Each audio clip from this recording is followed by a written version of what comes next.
Hi everyone, welcome to the Architecture, Building, Planning and Design webinar, where tonight we will be focusing on the Bachelor of Design at the University of Melbourne. This is the fourth of 13 webinar sessions running throughout May as part of the Meet Melbourne 2020 online series.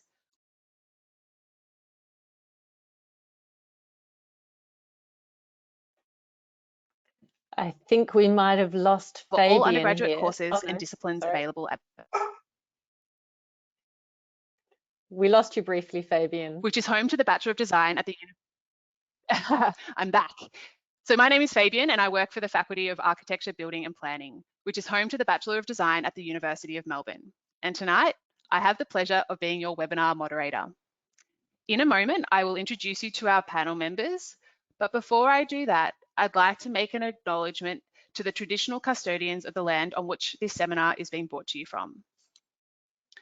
In the spirit of reconciliation, the University of Melbourne acknowledges the traditional custodians of the country throughout Australia and their connections to land, sea and community. We pay our respect to their elders, past and present, and extend that respect to all Aboriginal and Torres Strait Islander peoples today. I'd also like to acknowledge and thank each of you for tuning in to watch this session live. I can see that we have people, audience members from all around the world listening. And a big shout out goes to those of you who are tuning in from a different time zone. But a warm welcome to everyone. I'd also like to welcome tonight's panel members. With us, we have the Bachelor of Design Director, Professor Ellen Fischer, who will delve into what is design and why you should consider studying design at Melbourne. We also have three of our current Bachelor of Design students, Zach, who is majoring in architecture with a specialisation in design histories, Catherine, who is studying the urban planning major with a specialisation in transport design, and Sophie, who is majoring in graphic design. Behind the webcams, we also have a group of Melbourne staff who are available to answer any questions you might have throughout the webinar. If you'd like anything clarified or you have a question about something that hasn't been covered, please send us a message using the chat window on the side of your screen. There will also be some time at the end for panel members to address any questions you have for them. Now, lastly, before I hand over to Professor Fischer, I'd also like to remind you that tonight's webinar is being recorded and that you will automatically receive an email tomorrow morning with a link to that recording. So sit back, relax, and enjoy tonight's webinar. Over to you. Thanks, Fabian. My name's Ellen Frichot. I'm the Director of the Bachelor of Design, and I'm the Professor of Architecture and Philosophy in the Faculty of Architecture, Building and Planning at the University of Melbourne. In fact, I've also just recently arrived here, joining faculty at the end of last year from Stockholm, where I previously taught at the Royal Institute of Technology. Now, tonight, I know you want to understand a little bit more about design, about becoming a designer, and what it might mean to study design within the Bachelor of Design at the University of Melbourne. Now, design is a powerful means of interacting with our world, ideally in an ecological and socially responsible way. Innovating where innovation is called for, observing and understanding where that is what is needed, and importantly, fostering inclusion and diversity in our daily lives. We take on a large responsibility when we become designers. Now, the concept of design can be imagined as an open-ended and explorative process. This can mean that there's not always one right answer, but many possible approaches to a problem. Design thereby becomes something like a form of practice. It requires doing, but a thinking doing. It follows an iterative and skillful approach, developing in process and involving questioning, experimenting, innovating, creating, and adapting, challenging and even disrupting a status quo, inventing and solving problems, and knowing when to just let something be. Studying design at the University of Melbourne means being exposed to a diverse array of creative and constructive approaches, from the creative arts all the way to engineering and digital technologies. It means having access to invaluable resources, whether in the dedicated library in the Glyn Davis building or in the workshops and making labs we have on campus. Right now, of course, we have been doing a great job in the pivot to online teaching amidst our current challenges, but we're eagerly anticipating a gradual return to campus across semester 2. Now, before handing over to our Bachelor of Design students here tonight, Catherine, Zach and Sophie, I just want to give you a quick overview of the degree, the majors that are available and how you can combine these areas of study to create a degree of your own making. You can effectively design your degree. Known formally as the Bachelor of Design and more fondly as the BDes or just simply design, this will be your degree. When asked, most BDes students will identify themselves in relation to the major they have chosen to focus their study upon. Next slide, please. Next slide, Caitlin. Great, thanks. So here you'll see the study options we have within the Bachelor of Design. And the major best represents the path you're going to take through this degree. In the Bachelor of Design, as you can see on this slide, there are 12 majors on offer, 12 directions you can possibly take. You can see them here listed on the screen. It's wonderful if you already know what your major is or what major you want to take, but you don't need to know which major you necessarily want to focus on from day one. You can keep your options open in your first year, but you do need to make a choice by the time you enter your second year. We recommend that you weigh up your options and narrow down your top preferences during your first year of study, and this will help you to make your way through the degree. You'll see here too that there are 3 faculties that support the 12 majors. We have architecture, construction, we have the architecture, building and planning faculty, which includes architecture, construction, landscape architecture, property and urban planning, so ABP, architecture, building and planning.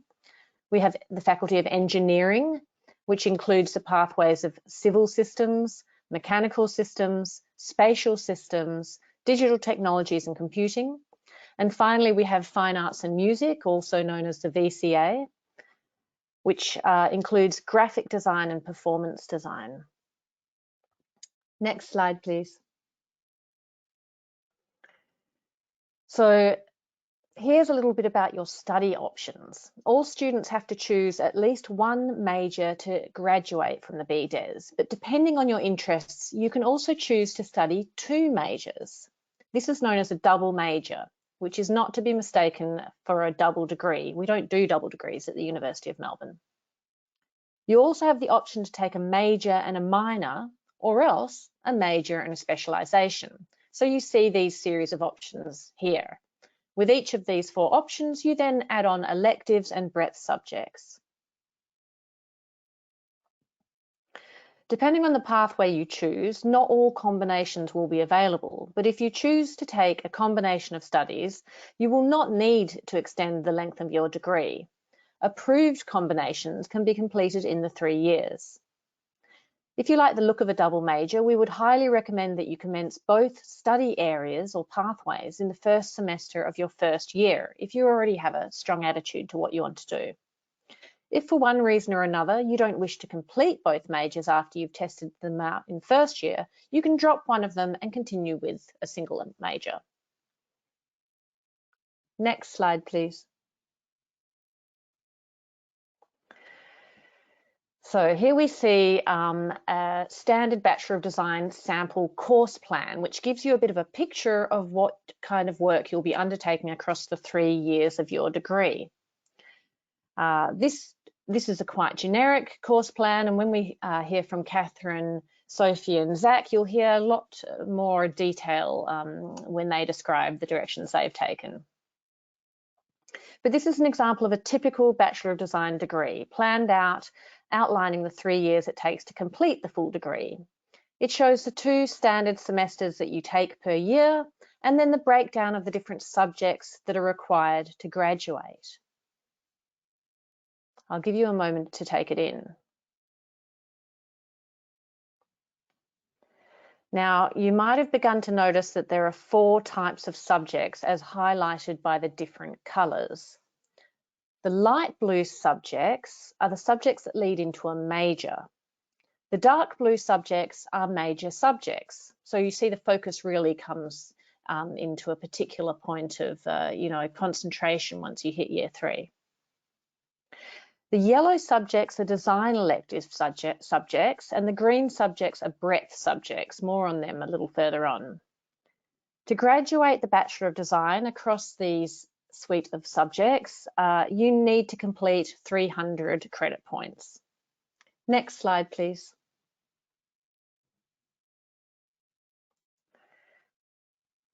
Oh, I've jumped ahead of myself a little bit. Can we go back to the previous slide? Sorry.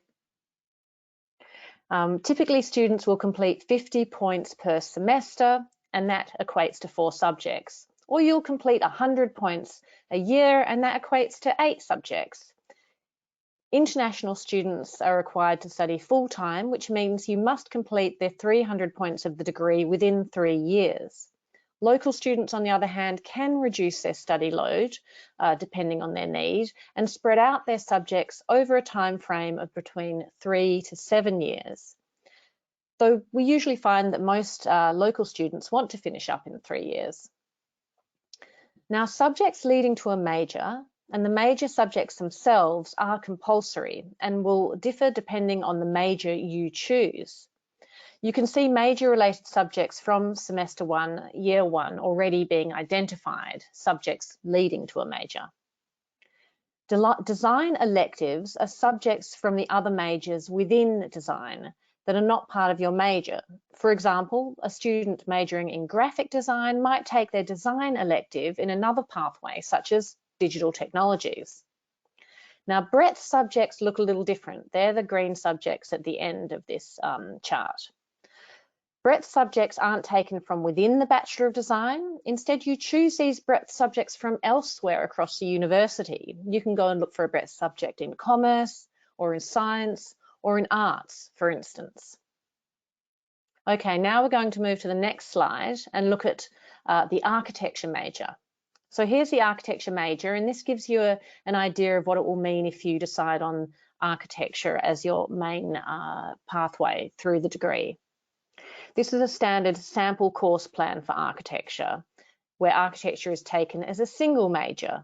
You can see the major takes up over half of the full degree and that students have a lot of flexibility in how they choose their remaining elective and breadth subjects. All the yellow and green squares here, you have choice in what you want to do there. All right, let's go to the next slide and look at the graphic design major. This is also a single major sample course plan, this time graphic design.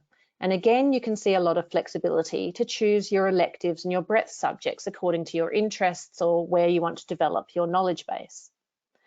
For instance, I can take graphic design and choose to do my electives in performance design and digital technologies, while I perhaps take my breadth subjects in maybe marketing and business. Whereas you might be doing graphic design, but choose to do your electives in architecture and urban planning, and your breadth subjects in history and politics.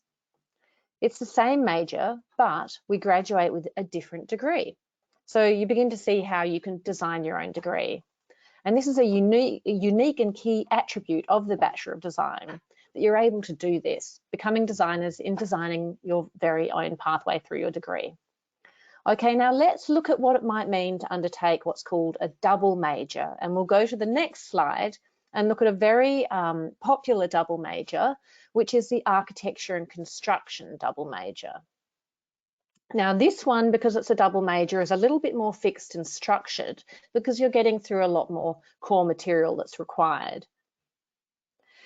This is a double major as an approved combination of architecture and construction.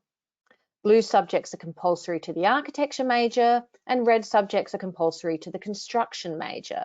But you see you don't get so much of the breadth happening here because you've decided to focus on the architecture and construction themes.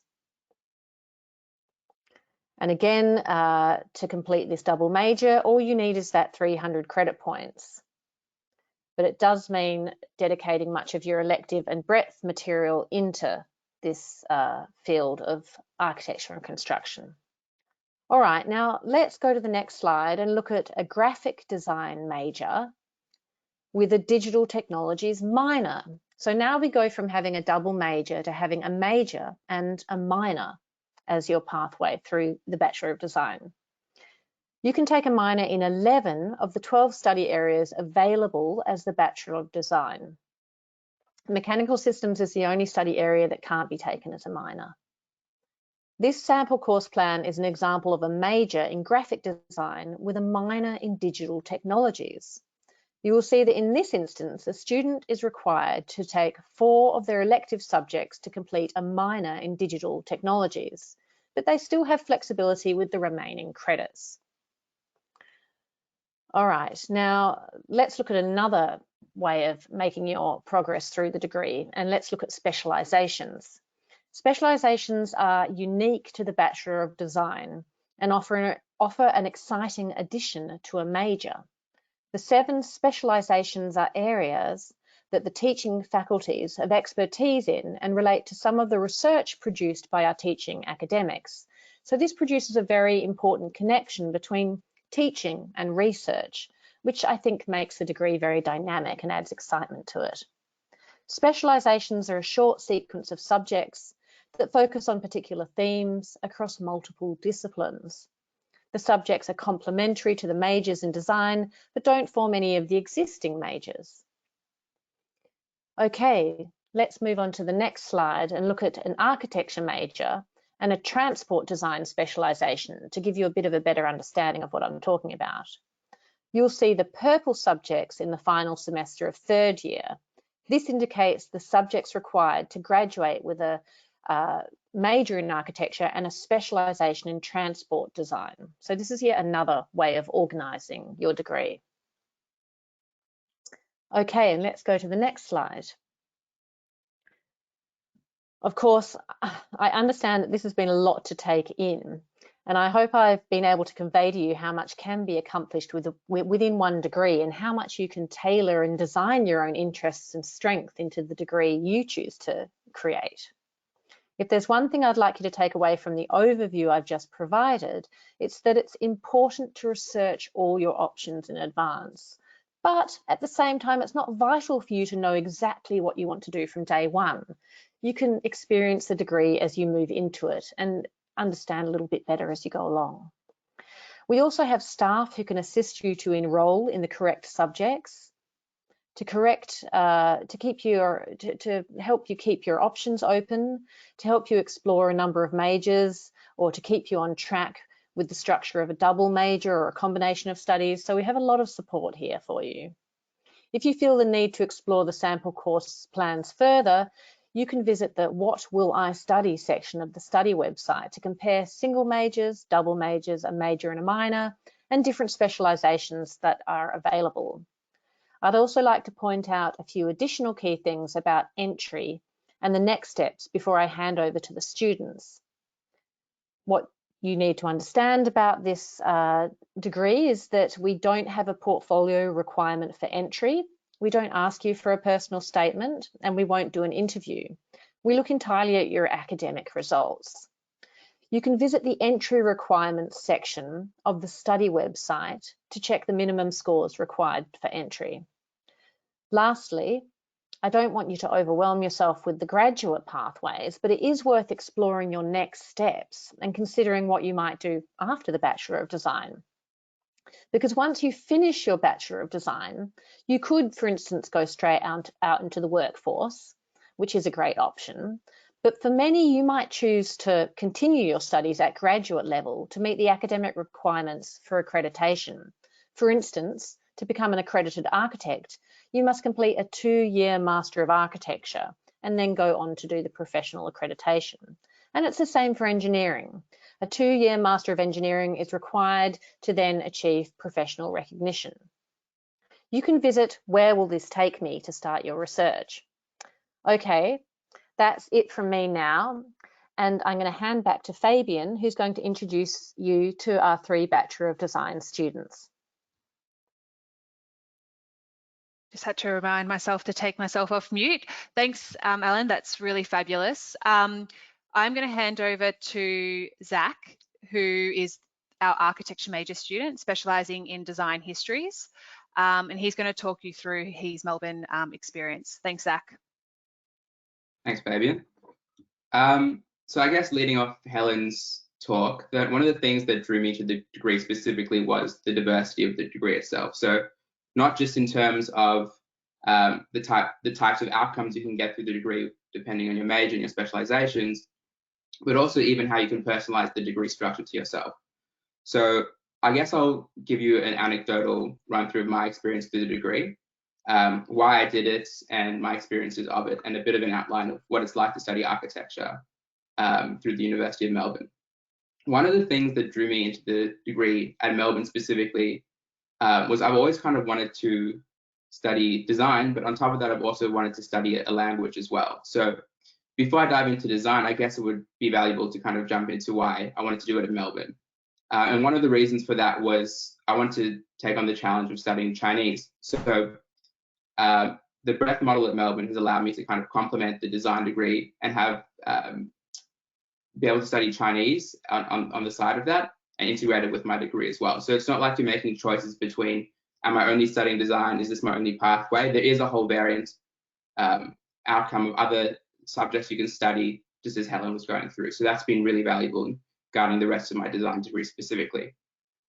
So in terms of my design degree itself, before coming into design, I was quite concerned with my drawing skills, for example. I had never really taken a drawing course. I'd never been particularly good at art, but I've always had inspiration to do architecture, for example. And in the next slides, you'll kind of see the progression of work where this was actually the first project that I submitted for the degree, the croissants in the top left-hand corner. That's taken through a subject called Foundations of Design. I remember actually looking before I came into the degree, and I found out partially about the degree through this project specifically, I think on Facebook, it had kind of gone viral across the internet. But this is essentially the first project that you'll look into when you start your degree, if you're doing the architecture major. The Foundations of Design subject itself is quite broad. So you'll be working with people in graphic design and across landscape design and across a whole suite of design majors that are being undertaken in the program. And the nice thing about that as well is potentially if you come into the degree wanting to study architecture like I did, because the subjects are so broad in the first couple of years, it doesn't mean that you're locked down and locked into that major specifically. You might like to explore other aspects of the design degree. So I know a lot of friends that started doing architecture and then moved into graphic design, for example, or vice versa. So coming into the degree, don't think of your major as the only driver for the degree. It's more of a holistic undertaking than specifically just the major, which I think kind of adds to the reason why I chose the design degree in general. I was coming out of high school, like many of you might be now, and I was quite concerned with, well, where's the world going? Is it going towards AI? What does that mean for a lot of jobs? How many jobs are going to be automated? What skills do I need to move on and lead and become a member of the workforce in the 21st century, essentially in the fourth industrial revolution? And a lot of us now going into university or coming out of high school are kind of coming into a workforce where, unlike our parents or our grandparents, we're not going to be in the same role for our entire lives. So statistically, it's very likely some of you may already have had this experience where you'll be working a lot of different jobs for a lot of different employers rather than just one employer, working there till about 60 and then retiring. So the reason I really wanted to take on the design degree is because it's not just learning a lot of theory, it's learning a skill set. And for me, the skill set was, it really comes down to a system of design or a system of creating. And the architecture degree is really applying that through buildings. So a lot of people take it on quite a rigid pathway where they know they want to design buildings, and that's absolutely fine. That personally wasn't my inclination when starting the degree, but it is probably the majority. I almost wanted it as a way of practicing creativity and seeing how I could take those skills and they could be transferred through a lot of different career pathways, not necessarily just architecture and the typical build form. So I guess I'll kind of run through some of the work that you could be doing in the degree. So as I mentioned before, you'd start off with quite a broad set of classes where you'd be learning the skills that you need to work your way up through the degree. So whether it starts with drawing, and the teachers guide you step by step through the whole way, with a lot of studio culture as well. So the degree is the thing that I probably love the most about the design degree. It's very, one, it's interdisciplinary, so you can bring a lot of ideas into the degree and explore them within it. And two, you get a lot of communication with people studying the degree with you as well. So it's not like you're just watching a lot of lectures or having a lot of tutorials. It's very active between classmates, and a lot of the time you actually work together and share your work together and learn from each other just as much as you would be learning from the teacher, for example. So I guess on this page, you can kind of see the first year or so of the degree where you'd start with drawings, maybe a bit of construction drawings as well, learning the tactile, more construction side of architecture as well. And then starting to lean towards how can you start to design spaces, which is where Studio Alpha on the right-hand side of the screen starts to take you. Maybe if we move to the next slide, you can start to see a lot of the outcomes of the degree more tending towards second year. So bringing in a lot of the interdisciplinary aspects where you'll do a lot of model making, exploring a very tactile and hands-on way of developing your ideas. But on the other side, you've also got the university trying to bring in virtual reality, a lot of automated design and parametric design. So if you're interested in coding, there's the opportunity for a lot of coding and more digital skills that get brought into the degree. And it's forces you to explore ideas that might not be able to be explored in the workforce yet. But maybe like what happens if a building can respond to a user? How can you design spaces that are now interactive or can read the landscape, for example? So it's a mixture of digital and virtual models now, and I think it's an interesting diversity across that as well. So if you move to the next slide as well, maybe, we can also see it tends to, as you progress through the degree, it obviously gets more specialized for me in architecture because that's my major. So you start learning to apply these skills directly into housing, or the current project that I'm working on now is a library building. So whether that's in drawings of a house or maybe even defining maps of what a library is and what the city is of Melbourne and what a library could be, or a city could be as well. It's the exploring of ideas and then creating those into a spatial form that I guess would largely encapsulate the design degree through the architecture major. Oh, sorry. Thanks, Zach. That was really awesome. We will, of course, come to you with some questions from the audience a little later. It's now our pleasure to hand over to Catherine, who will be talking through some of the work that she's been doing and her experiences while being at Melbourne. Thanks, Catherine. Thank you. So my journey at Melbourne actually began with an arts degree where I majored in geography. So as you can see in my course plan, I also dabbled in anthropology, environmental science, and politics, but my heart was very fond of urban geography and its impact on youth in particular. I found that I was yearning for a close-knit community with more practical subjects and a clear career at the end of my studies. As such, arts was not the right course for me. So I took the first year subject Introduction to Urban Planning as a breadth and loved it so much that I transferred to design the very next year and chose urban planning as my major. I chose design at Melbourne because it is not just a strong course, but a great community. The people are why I love it, and I don't just mean the friends I have made, but also the great tutors, lecturers, and administrative staff I've met. They are interesting people with worldly experiences and important insight into the future of design, particularly in the local context of Melbourne. The course is appealing because it grants you, the student, a lot of freedom through breadth, minors, and specialisation. The course is perfect for me because I really enjoy the creativity it brings out in me, whilst giving me the practical workforce skills I will need in the future. Being at Melbourne University is also just a pure joy because of the beautiful Parkville campus and buildings that we are usually lucky enough to have access to. So I chose urban planning because I am fascinated by the functioning of cities, and I believe I can make my mark upon the world by facilitating city planning that supports the environment, its inhabitants, and the long-term future. Climate change has always weighed on my mind, as I'm sure it has for some of you, and I've often questioned what I can do to contribute. I believe that urban planning is my answer to that. The field focuses on the crucial element of communities and their health within the urban environment. Some of you may actually be shocked to hear that urban planning emerged from a situation not unlike the current pandemic. It came about in response to disease spreading through industrial cities like wildfire. It shall then be very interesting to see how it responds to COVID-19 in Melbourne and cities across the world. Urban planning works to create cities that are healthy and social places where people can live, work and play. It allows a holistic approach to urban environments at the city scale that I believe some other design fields may overlook. This approach is enriched by mapping, a skill that I'm very fond of and have spent many subjects developing. This semester, I'm actually undertaking applications of GIS, referring to Geographic Information Systems, in particular ArcGIS Pro. I have successfully learned how to represent data in a critical way to convey relevant information to planners to help in the decision-making process. For me, it is very fun and exciting to create a visually pleasing map.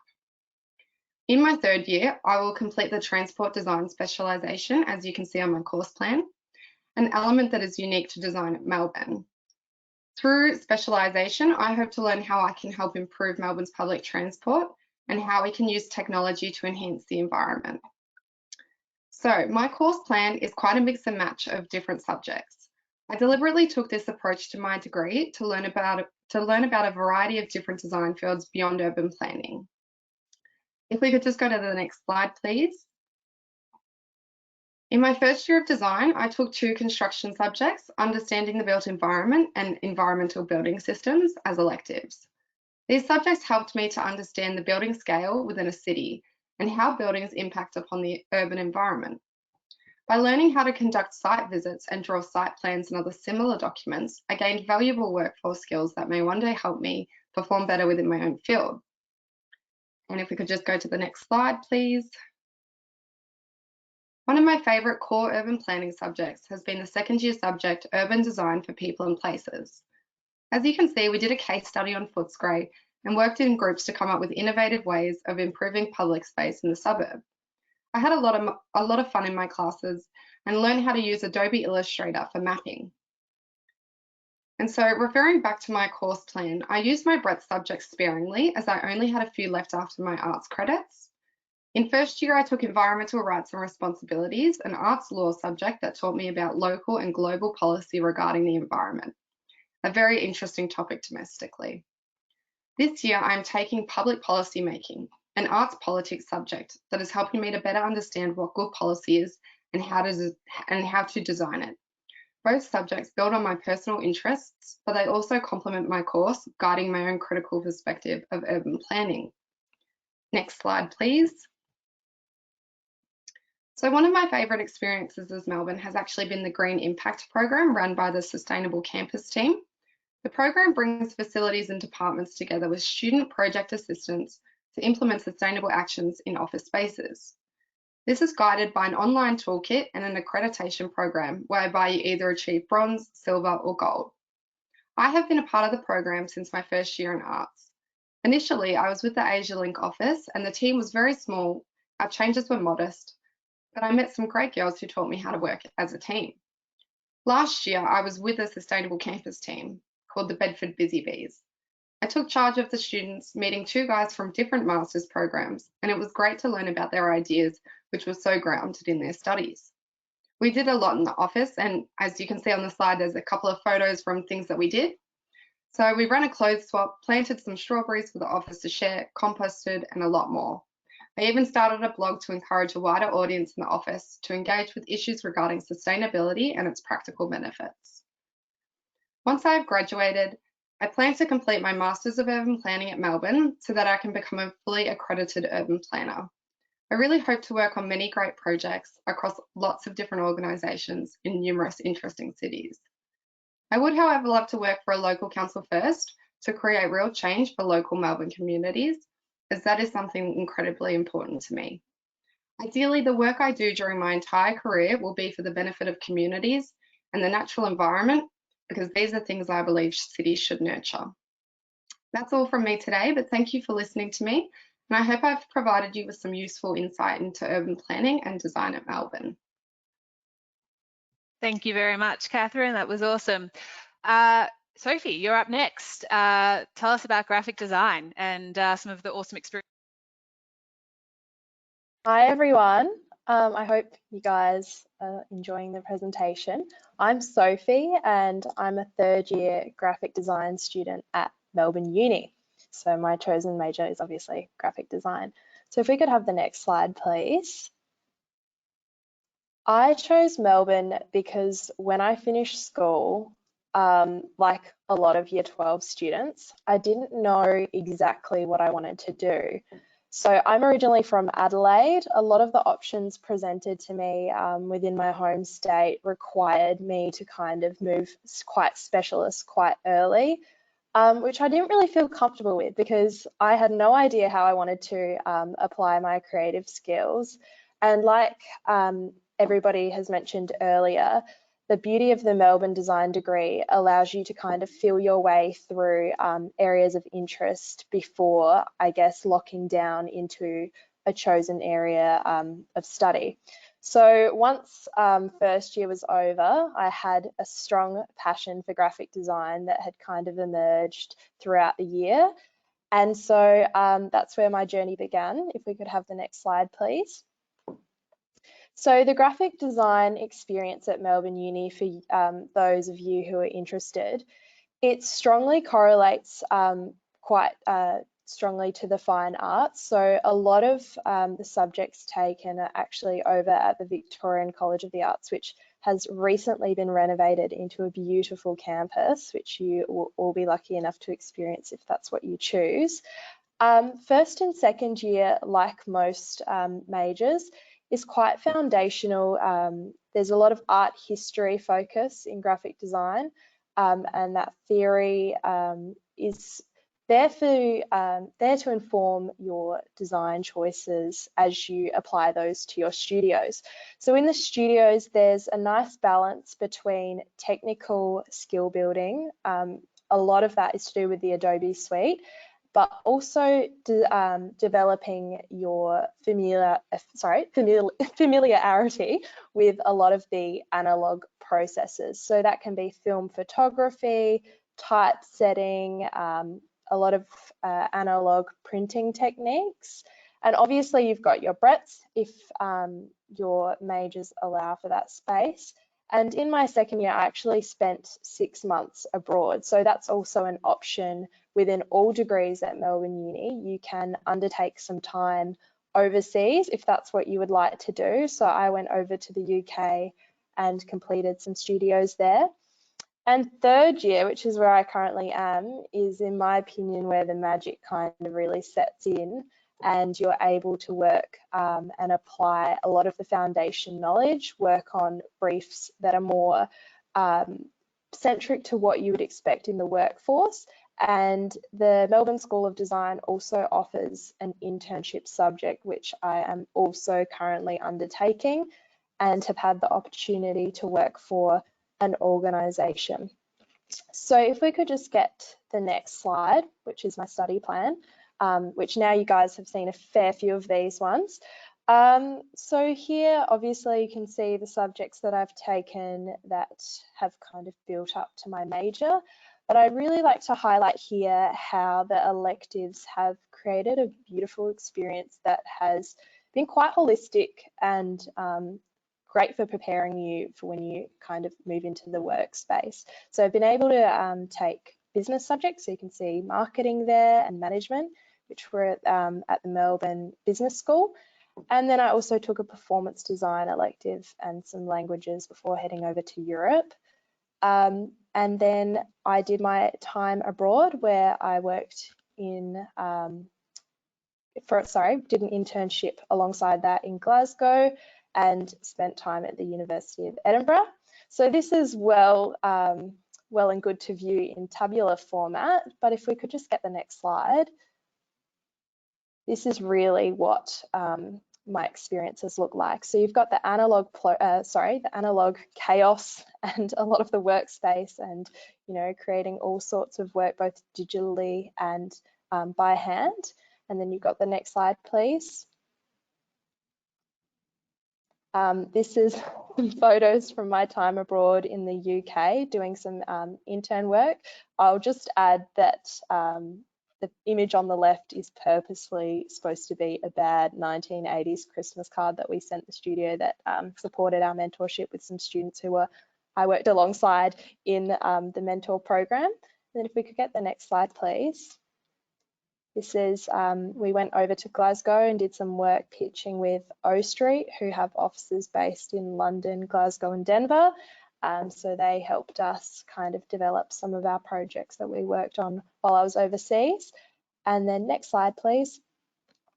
This is an internship I did here in Australia, back in my hometown in Adelaide, working for a studio called Hygge, which was based around Danish design philosophy and styling.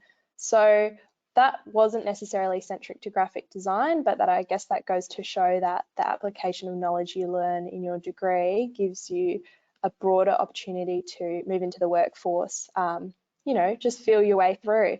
And that brings me to my last slide, which is, what are my next steps? Well, hopefully, if all permits and goes well, I'll be graduating at the end of the year and hoping, if COVID lets me, head over to Europe, where I'd love to work for a graphic design agency or creative company. So yeah, that's all from me. Thank you. Thanks, Sophie. I really hope that happens for you. Well, that's it from our speakers. Before we wrap up, I do have a little bit of time up my sleeve to, I guess, explore some of the questions that we've received tonight. One of the first ones I want to work through quite quickly, Caitlin, if you can flick to the next, yep, thank you very much, is the maths requirements for the Bachelor of Design. I'm going to be super quick, but as I said, this is recorded, so you can refer back to the recording to go through this in more detail. Maths is not a prerequisite for entry into the Bachelor of Design. However, there are some majors, and they're listed there on the left-hand side of left-hand column that do require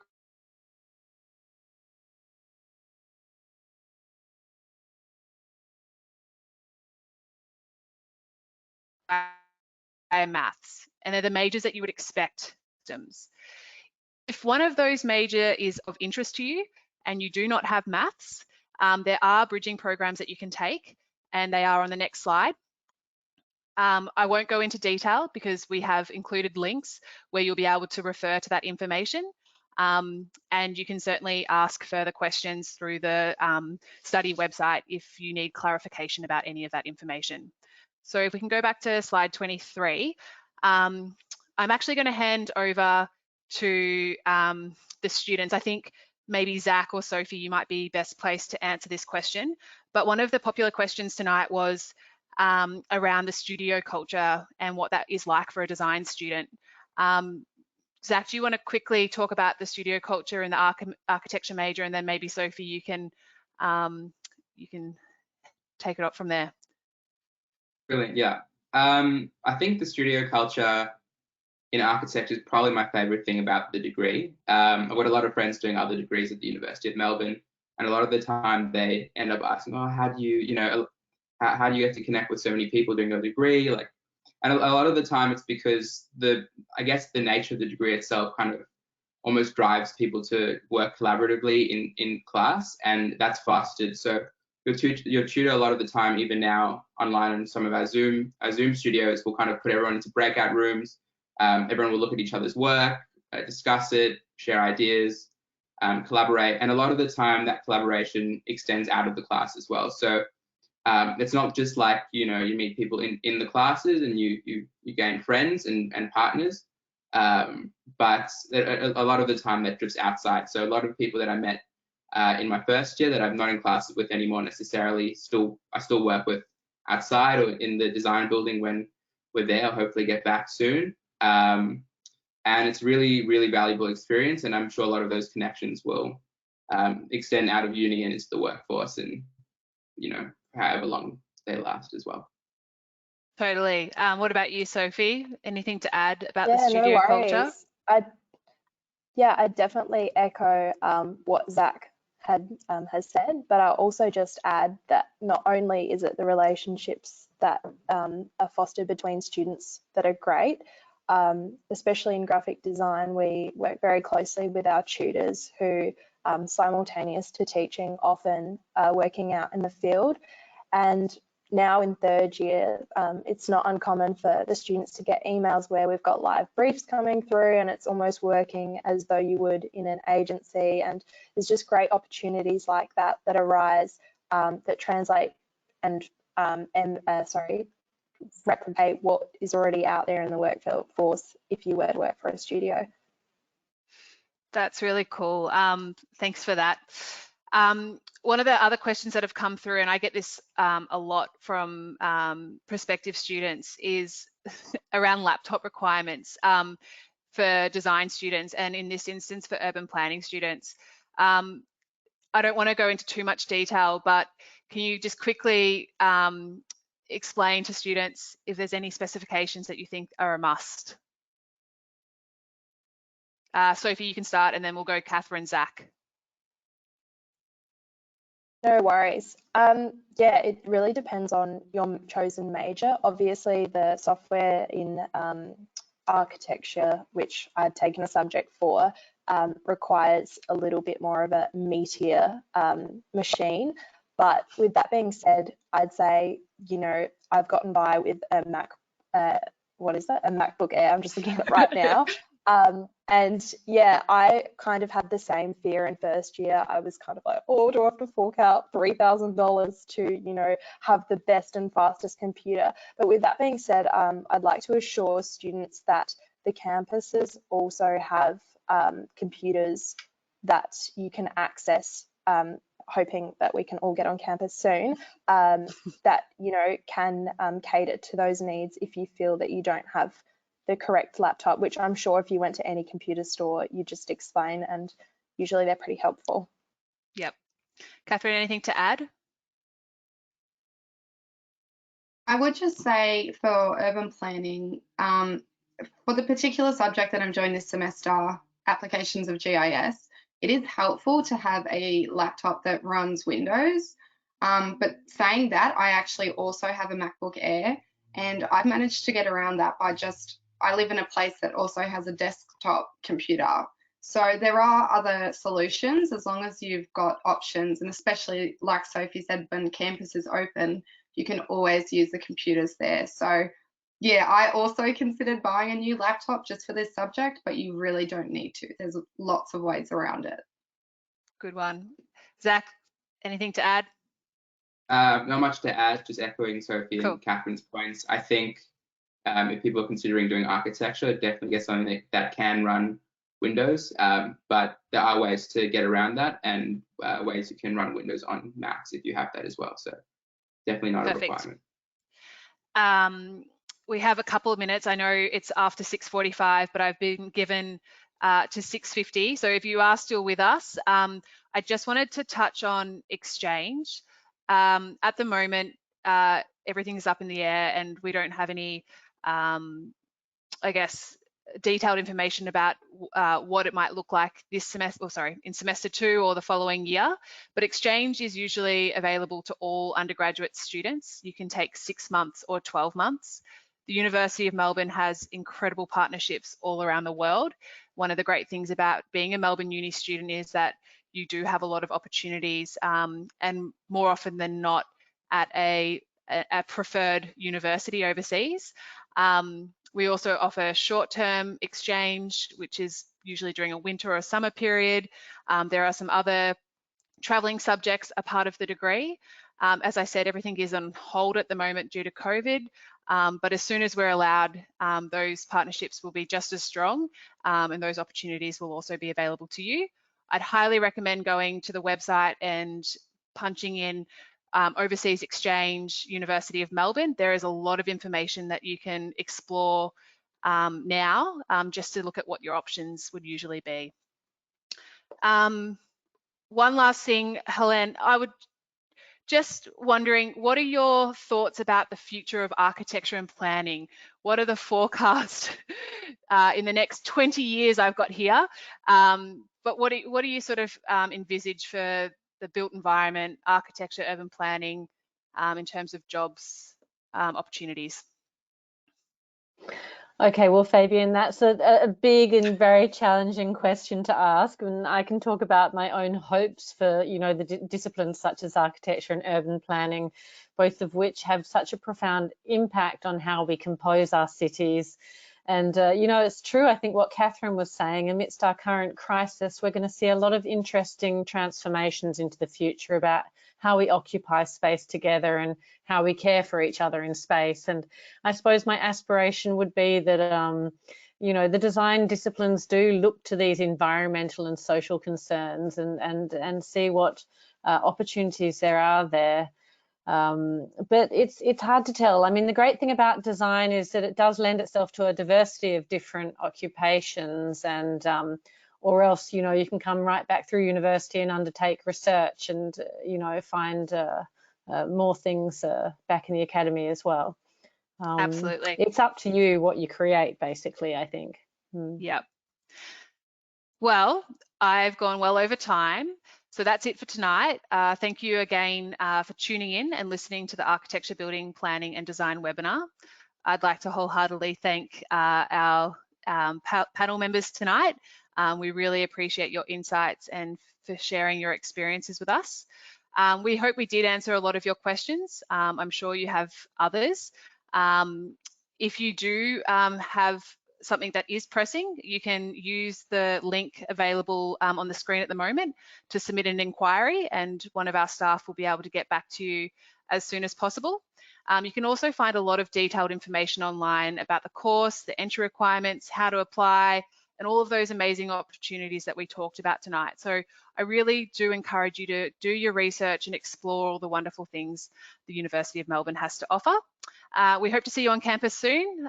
Stay safe, and goodbye for now.